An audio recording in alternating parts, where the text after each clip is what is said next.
Good morning, everyone.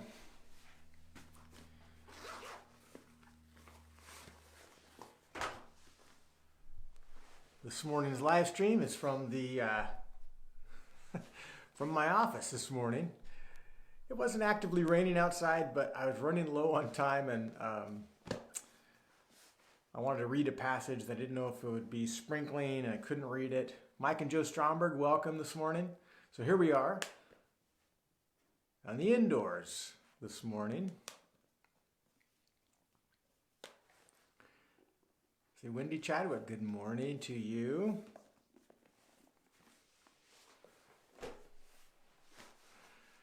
Daryl and Suzanne, good morning. Dana Kreshock, welcome this morning.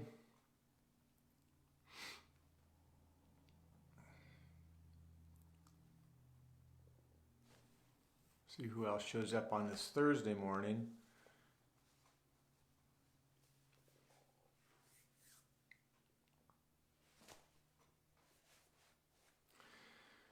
This morning I wasn't in the Psalms.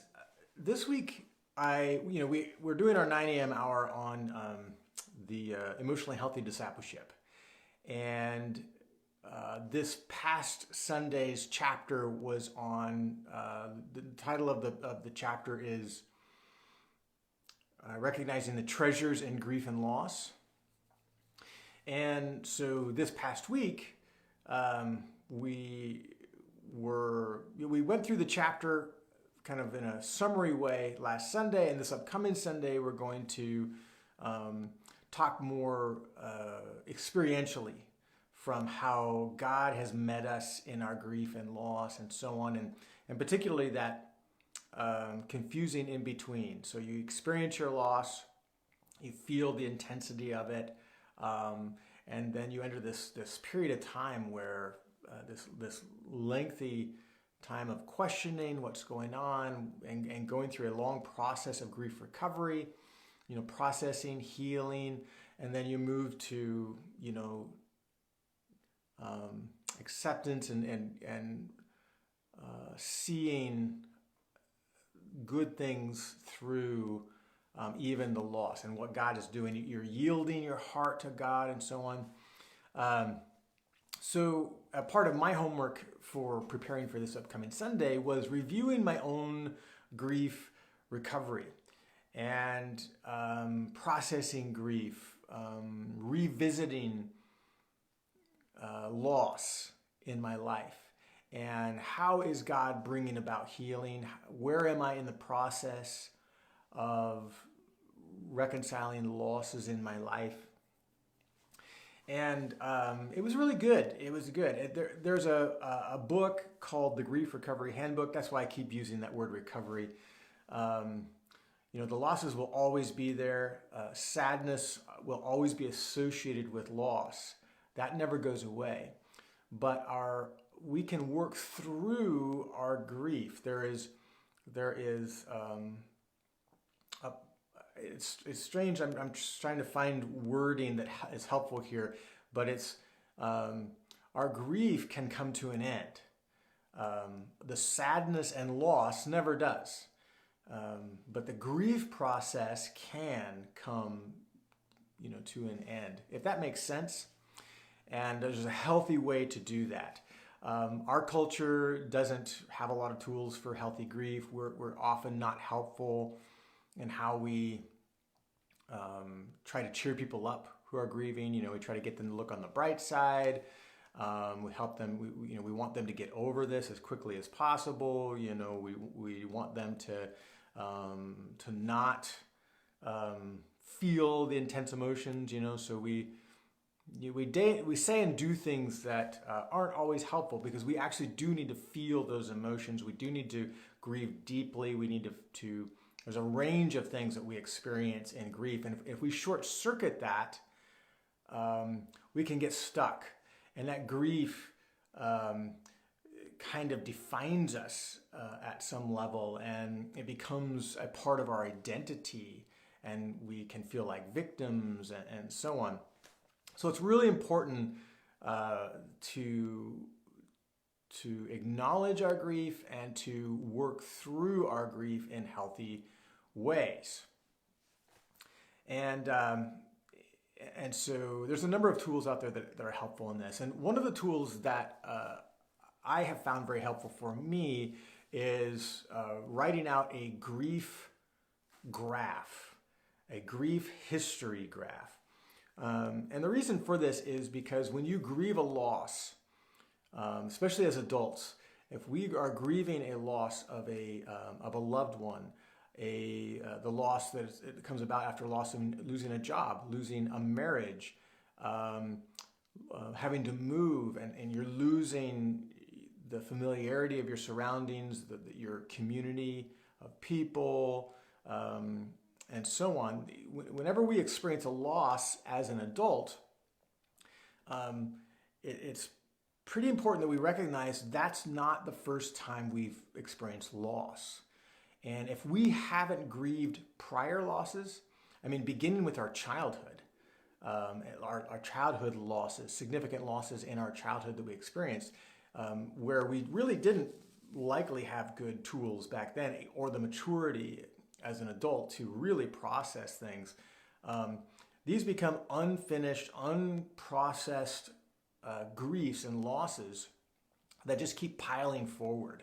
And so when we create a grief history graph, you track, the idea is you track from your earliest memory of loss to the present, and you just write down all your significant losses and how they affected you. And that's kind of one tool that's really helpful in recognizing that your loss that you're experiencing right now, today, your most recent loss, it's important to recognize that's not the first time you've experienced loss. And so sometimes we feel like, why am I feeling so deeply about this? Maybe you think of more of a tragic loss, like the loss of a close friend or a loved one, family member, and, that being, very significant loss. But somehow your current loss, maybe I lost the opportunity for a promotion, or a friendship has ended. Now, that's probably not a good example. What we might consider lesser losses of our life somehow feels really big. It feels really significant. And we're not, it's the confusing in between, right? We're like in the space of, why is this impacting me so much?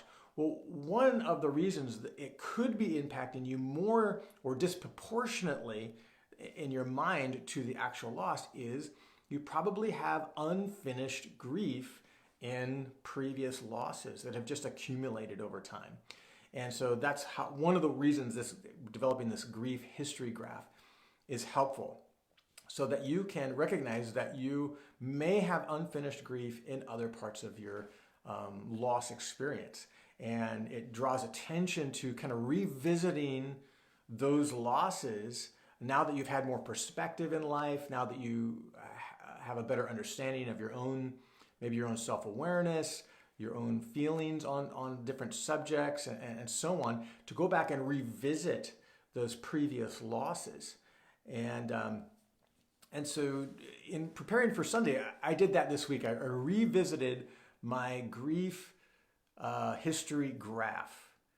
And it was so good. It was hard, but it was so good to revisit some of those losses and to see that even today, how much more I have worked through and processed griefs that maybe occurred when I was a teenager or when I was in my early 20s.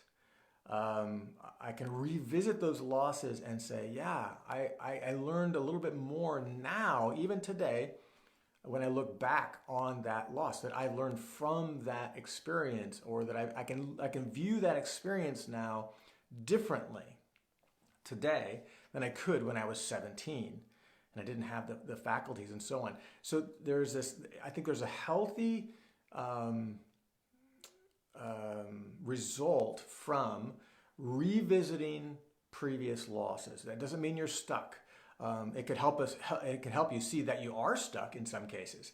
But going back and revisiting them in this history is vital to our current emotional, spiritual health, because God wants to move in these deep places of our heart. And he grieves with us. He longs to comfort us. He longs to give us purpose and a greater perspective. He wants us to recognize his presence with us. All of these things are involved in grief and loss, experience that. God moves closely to us, though especially when we're feeling intense emotions over a recent grief, or sometimes revisiting grief can stir up intense emotions. We think somehow God has moved away. And in fact, he's right there. He is grieving with us. He is offering healing to our wounds that have been created through grief and loss. And by going back, and this, none of us want to do this. We want to feel good. We want to feel happy. Why would I set aside time in my life to go revisit painful memories and things that have kind of plagued me as to why that even happened? And there are losses in my life to this day. I don't know why they happened. I don't have a good answer for it. But to go back and kind of review that and reflect upon it is, I've experienced a healthy part of my processing. Even if I still don't have, I'm still confused about why those losses came about. And it helps me in my healing. And to feel, to begin to have perspective, invite God's wisdom into my experience, invite his love to touch my heart, his presence in my life to help me navigate my grief and loss. These are really, that's just one tool, the grief history graph. And you don't need to know anything more about it than what I've described. It's very a simple exercise. And as we process, we can see how we can link together certain events that may have had more impact as a result in our life. It brings insight and so on. And without saying much more, because we don't have a lot of time in these live streams. It's in reviewing these things too is where when we see unfinished business in grief, unfinished grief. Part of the unfinished aspect of those things is that we have not forgiven. Some of our loss has to do with rejection. Some of our loss, like a divorce, or we got fired from a job, or a loss of a friendship, where there was choices in the loss, not just a random or a natural death or something. There's actually people making choices that were very painful for us that resulted in loss. Oftentimes forgiveness has to be offered in that circumstance. And when the person no longer is in your life, either because of death or because of proximity, or because it's just not healthy to be near that person or have any conversations, how do we forgive? We forgive. We have to understand that forgiveness is for us. It doesn't require anybody else. It doesn't require the other person. Forgiveness is our way of releasing the debt of that wound, of that offense, releasing the weight of that offense to God, and allowing God to come in and begin to heal our wounds and heal our heart. We're releasing that debt to the Lord. And it's important to recognize that forgiveness doesn't mean it's okay what happened. I'm not saying I condone it or whatever. It's between us and God, how we're releasing the debt. We're releasing the burden of the wound, and we're allowing God to come in and begin the healing process. Sometimes we have to go back and understand that we have not really forgiven a person for how they've wronged us, how they've hurt us in our past. And we have to go back and work through freeing ourselves of this debt, this wound, to allow God to come in and begin to heal. And we speak the words of forgiveness. I forgive. And this is this is such an important aspect of our grief recovery. So much of grief and loss has to do with broken relationships and relationships that have been severed.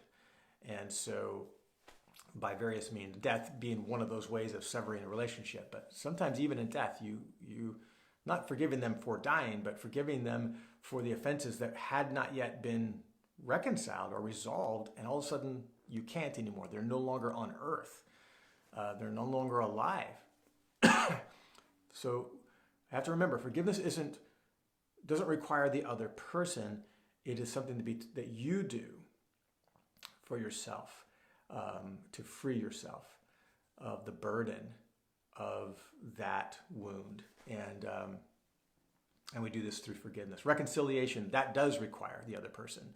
And that's a whole different process, rebuilding, regaining trust, and so on. Sometimes that won't happen in this life. Obviously, if that person is passed, that won't happen in this life. But forgiveness is something we can do. And that's another healthy aspect of our grief process. So let me read one passage before we go. This is in Isaiah 61. These are the words this is the passage that Jesus quoted when he taught in the synagogue right at the beginning of his ministry, declaring that this was his role, Jesus' role in coming to earth. And so I'm going to read this passage for us. Isaiah 61. The Spirit of the Lord God is upon me, because the Lord has anointed me to bring good news to the poor.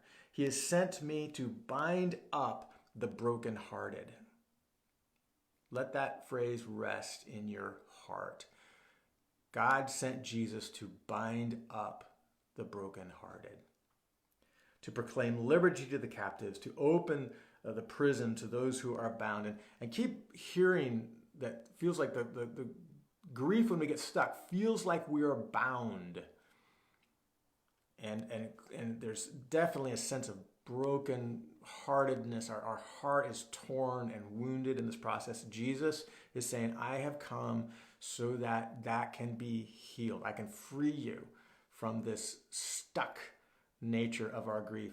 He says, I'm here to proclaim the year of the Lord's favor and the day of vengeance of our God, to comfort all who mourn, to grant to those who mourn in Zion, to give them a beautiful headdress instead of ashes, the oil of gladness instead of mourning, the garment of praise instead of a faint spirit, that they may be called oaks of righteousness, the planting of the Lord, that he may be glorified. And the passage continues to go on about God rebuilding what was lost and so on. I love these words.